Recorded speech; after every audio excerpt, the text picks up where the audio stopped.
G'day all, King Brown here today. I'm going to do a recipe for you, one that I used to do at my catering events back in the day. It's, again, like very simple. I'm only a simple bloke, I don't do anything too complicated. And but the stuff I do does taste good, and this is really, really easy to do. If you like soup like myself, this is a great one. You can go either way with this one actually. You can make it into a stew, it doesn't have to be a soup. I'm talking about chicken, leek and mushroom soup. For years I actually didn't put the leeks in, I just have chicken and mushroom and it's just as good. But leeks are nice, they go well with it, so I'm going to add some leeks to it.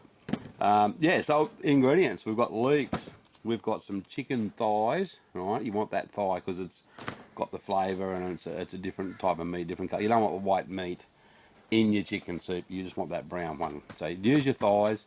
If you want to make it a stew, roll them in some corn flour first, seasoned corn flour, and fry them off, okay? And that'll help to thicken it up to make it into a stew. But for a soup, I like my soups watery, and I don't like them overloaded with lots of things. This one might be a bit, but I'm using a fairly large camp oven. I think it's a, which one is it? I think it's a 16, no, it's a 14-inch Albion. So it's a very old camp oven. This camp oven here was made somewhere in the period of, say, 30 or 40 years before 1907. So yeah, that's got some age about it, hasn't it? I don't know how many meals it's cooked and who it's cooked for, and that's the secret of some of these big old black pots. You don't know, you just don't know because they're so old. Anyway, back to the ingredients. We've got our chicken, we've got our leek, we've got some cut up mushrooms here, conveniently all cut up already. I've got some bay leaves here, I've got some butter, I've got some garlic. I've just got some minced garlic, that's all I've got here today. And grapeseed oil, it's a high temperature oil. Really the only purpose of that is to raise the burning point of the butter, so I don't burn the butter when I have it a bit too hot. Pepper, and more pepper. This is a very peppery dish. And some thyme, okay? That's it. Really, really quick and easy, really simple, but very delicious. Good for a starter, good for a winter's night. Have a big pot of this sitting on your potbelly stove in a camp oven. Yeah, anyway, let's get down there, and the first thing we've got to do is we've got to brown up this, brown up the chicken thighs. We've got to soften the chopped up, I've forgotten the name of that stuff, what's it called again? We've got to soften up the leek. I nearly forgot the name of it, and we'll build our soup from there. Okay, so I'll see you down here at the fire pit in a minute. And we're back again already, only because I forgot one of the ingredients: chicken stock. And I'll probably put some water in it as well. Just got bought one today. Honestly, I always used to use my own stock. I love making chicken stock. I'll make a really nice one. I'll do the recipe one day for you. Very, very easy to make, and show you how I keep it in the freezer. And yeah, and I've got it there whenever I want to use it. I just pull out a bag. I keep it in plastic bags, and got my chicken stock there ready to go. Beautiful, and way better than this bought stuff. But it works. It's fine, and you know, you've got to use what you got in the cupboard. So cardboard chicken stock it is. All right, okay, so now we're ready to get down there and get back into it. Try that now. Okay, so I've got the camp oven here ready. Just going to give it a bit of a clean up, spray with some oil, wipe with some paper towel. There's a bit of dry dust in there. I'm a bit different to a lot of people. I know most people, when they finish cooking with a camp oven, they'll clean it, dry it, and then they oil it. And I don't do that, and there's a good reason why I don't do that. Because if you do it that way, next time you go to use that camp oven, you've got oil in there, and you've got all bits of dust and dog hairs and cat hairs and stuff are all going to stick to that oil. I'd rather, and you can still get it out the same method, wipe it out with some oil and paper. I just prefer to run my ovens dry. They're seasoned, they're not going to rust. I'm not worried about them. If I'm going to store them for any length of time, I'll just throw in a bit of paper towel and put the lid on. That just keeps it all dry in there, so it can't get any of that surface rust in there. Yeah, so I like to do it this way, where it's dry, and then I'll spray it just before I'm about to use it and wipe it out clean. Okay, so I do it the opposite way to most people. So I'll just get that done. she's on the fire, and she's got a bit of heat. And I've got the glove on the wrong hand again. Oh well. Oh, that's got some heat coming up on my face there. Yeah, look at that. That's nice and shiny in there now. Beautiful. Ready to go. Okay, we'll get our ingredients over there and we'll start cooking.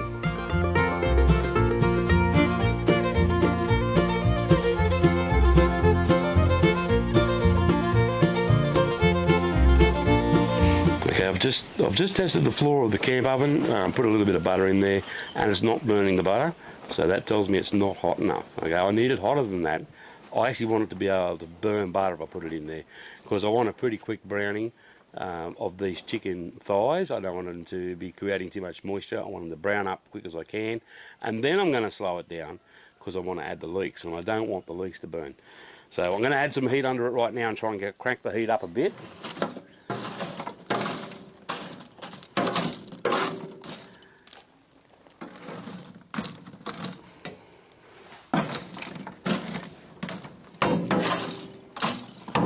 Alright, there's a fair bit of heat under there. I'll grab a bag of charcoal and I'll throw a few extra bits in.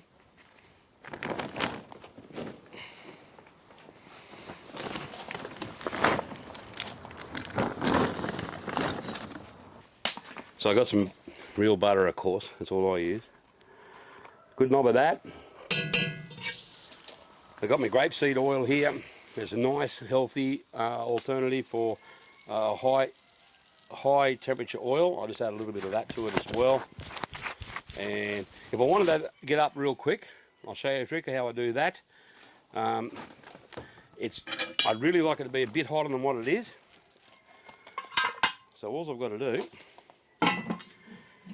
is add that lid to it. Now that temperature in that floor will come up really quickly now. That's all we've got to do. Add the lid to it. It'll raise the temperature very rapidly.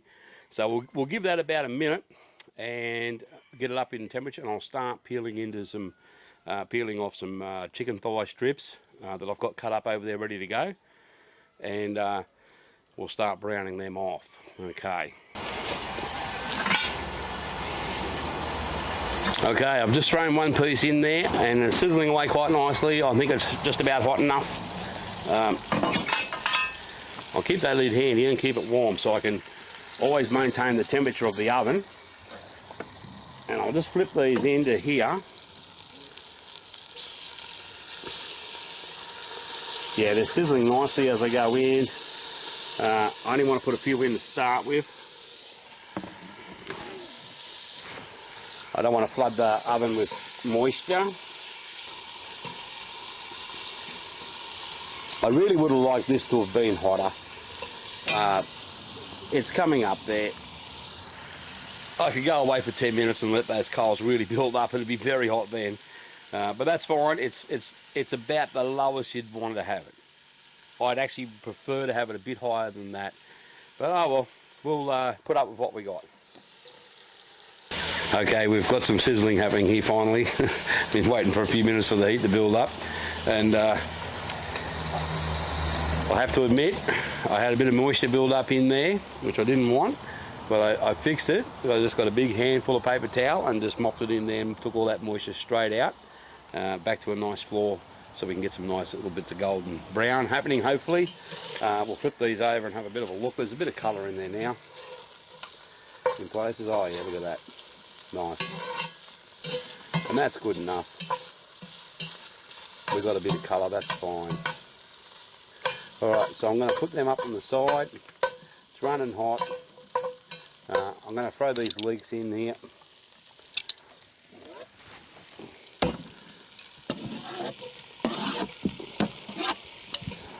I'll be fine. I'm just going to throw a little bit of butter on those leeks and some garlic.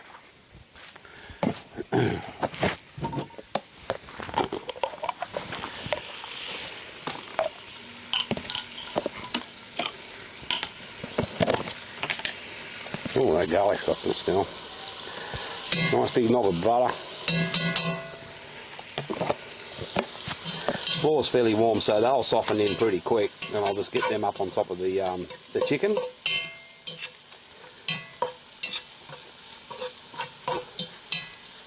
There's definitely some heat coming off those coals here now. All right, they're only going to be a minute. They'll be very, very close. Lots of pepper. I've already put a few grinds on the chicken a little bit earlier, and I just keep adding it and adding it. It's a dish that loves a lot of pepper. We'll add in some garlic. Oh, that's really getting hot on me there. 2 lots of garlic, 1 for luck. Right, they've softened up already. I'm just going to flick them out up onto the up onto that chicken, and I'm just piling it all up on one side as best I can. You can remove it if you want. I'm not going to bother. I'm just going to pile it up like that and drop some mushrooms in there.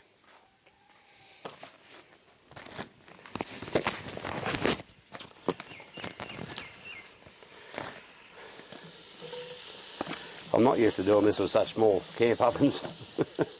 I'm used to doing it with great big camp ovens, so I've got lots of room for browning up everything. And it's fine. So I've used about half of that pack. I like lots of mushrooms in it. And yeah, maybe even a bit more, I reckon. Going on feel here. We'll save those few extra mushrooms there for the breakfast tomorrow morning. That'll be nice.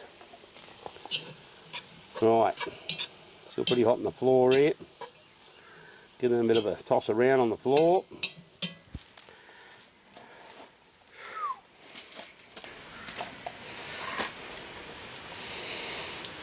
I usually like to give them a bit of colour, but it doesn't really matter, I don't think, if you don't have too much colour on the mushrooms in this dish.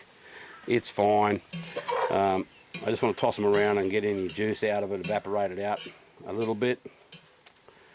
I'm not going to worry too much about it, actually. They're in there. This is a one-pot wonder. It's a quick and easy soup. I don't want to make it too complicated for you guys. That's my excuse anyway. We'll mix it all up.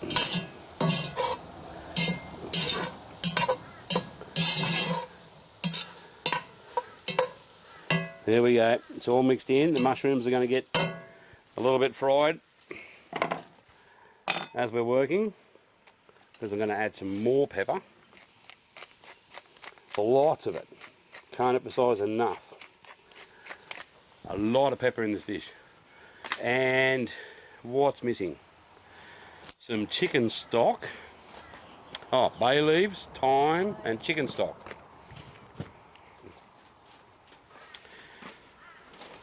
I'll just sit that chicken stock there on that red hot lid. It'll be okay, won't it? I'm pretty sure. I haven't got any tables to see. Yeah, I got some bay leaves. I'll throw a couple of those in there.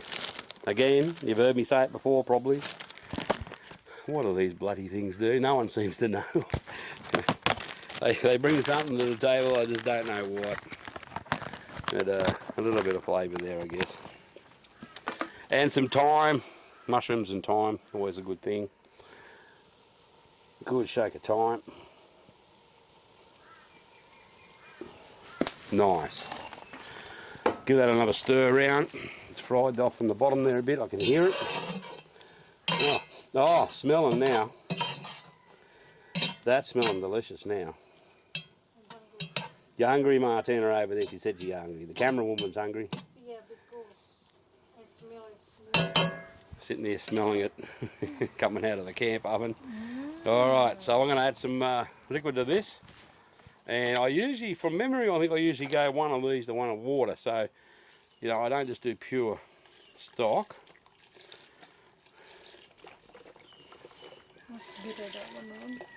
So I'm just going to put one of them in, and I'll go inside and get some water, and I'll come back and I'll add the water to it, and I'll put the lid on, and we'll let that simmer away for 30 minutes, 35 minutes, and we'll have a bit of a taste test and see what's happening. I'll be back.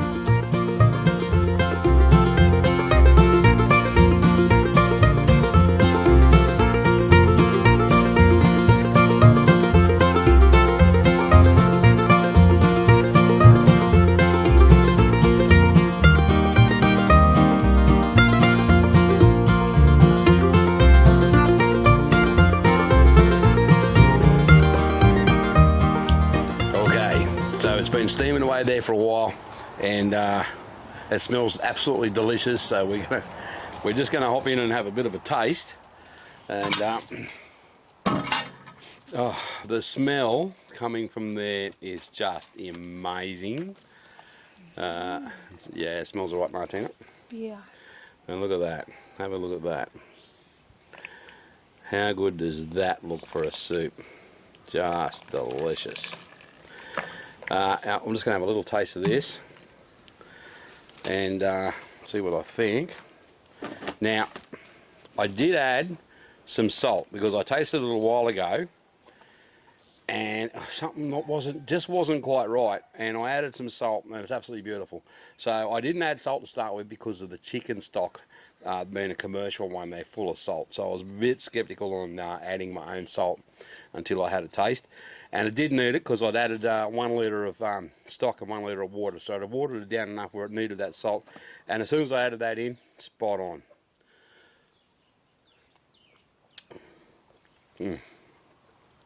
Yeah, that's really good.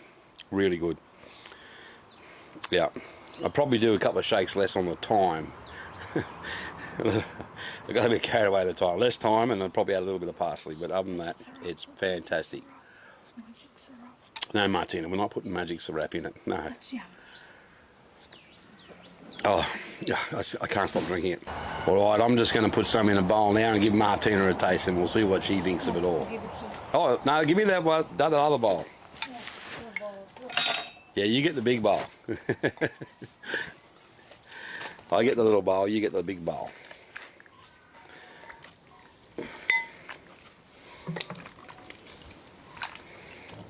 Oh, look at that. Oh, it's hot down there too. What's that yummy juice? Yeah, that looks pretty good. Look at that in the light. How nice does that look? Okay, Martina, you can go up there. That's all right, let it run. I'll fix it. There's a spoon. Wait. It's ready? Yeah, I'm ready. What do you think? Can you put a little bit salt? Is it all right? Yeah, but I like put a little bit salt. Bit more salt. Yeah, okay. Well, that's fine. I'll just pass you the salt, and you can put a bit more salt. And I would have probably put salt on the top as well, you know, in my bowl, because it did need that salt. There's no question about that. Put some salt on it. It's done. And have a taste and see what you think. Bit more magic syrup. Yeah, magic syrup. I know you want to put your magic Filipino ingredient in there that goes in everything you cook. Yeah, it's yum. Yeah.